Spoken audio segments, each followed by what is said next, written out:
Pernah nggak sih Anda merasa terjebak di siklus yang sama? Udah niat banget mau berubah, tapi kok ya balik lagi ke kebiasaan lama. Nah, hari ini kita akan bedah sebuah kerangka kerja dari dunia konseling Kristen yang ngomongin persis soal perjuangan ini. Fokusnya ada di satu ide yang kuat banget, meninggalkan dosa. Tapi jangan keburu mikir yang aneh-aneh dulu ya. Dalam konteks ini artinya adalah gimana caranya kita bisa benar-benar melepaskan pola-pola perilaku yang merusak dan menghalangi kita buat maju. Nah, ini dia pertanyaan utamanya. Kenapa ya perubahan yang sejati, yang benar-benar awet, itu rasanya susah banget digapai? Padahal kan kita udah pengen banget, udah komitmen. Apa sih yang salah? Oke, biar kita bisa paham betul perspektif ini, kita akan jalan bareng-bareng. Pertama, kita lihat dulu kenapa sih usaha kita buat berubah seringnya gagal, terus kita definisikan apa sebetulnya arti dari meninggalkan dosa sebelum masuk ke langkah-langkah praktisnya. Dan terakhir, kita juga bakal bahas beberapa sanggahan umum dan kita tutup dengan pemikiran soal apa itu pertolongan yang sejati.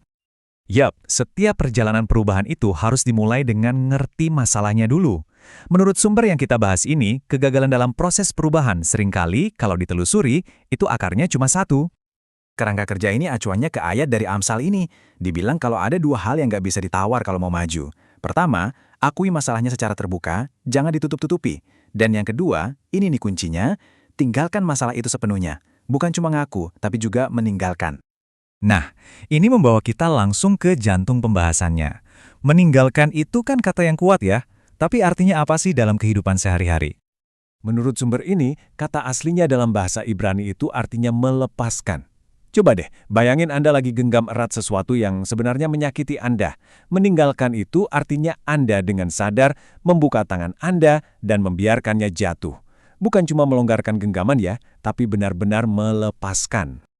Coba kita pikirin begini, kan nggak mungkin ya kita pakai baju baru di atas baju lama yang kotor? Nah, melepaskan itu adalah langkah pertama yang super penting, yaitu menanggalkan perilaku negatif. Cuma setelah ruang itu kosong, baru deh kita bisa mulai mengenakan pola-pola baru yang lebih sehat. Oke. Teorinya sih kedengarannya bagus. Tapi gimana cara kerjanya di dunia nyata? Nah, sumber ini memecahnya jadi dua elemen yang sangat praktis. Dan terus terang aja, cukup radikal.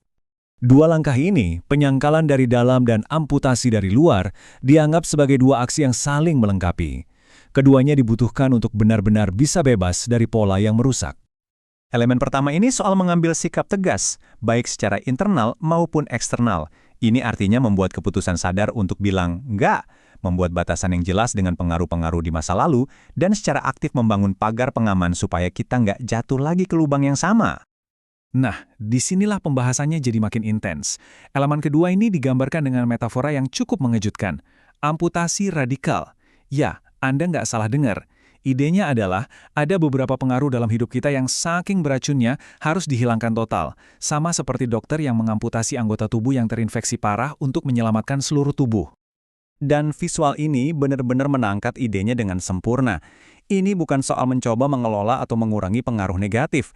Ini soal penghapusan total.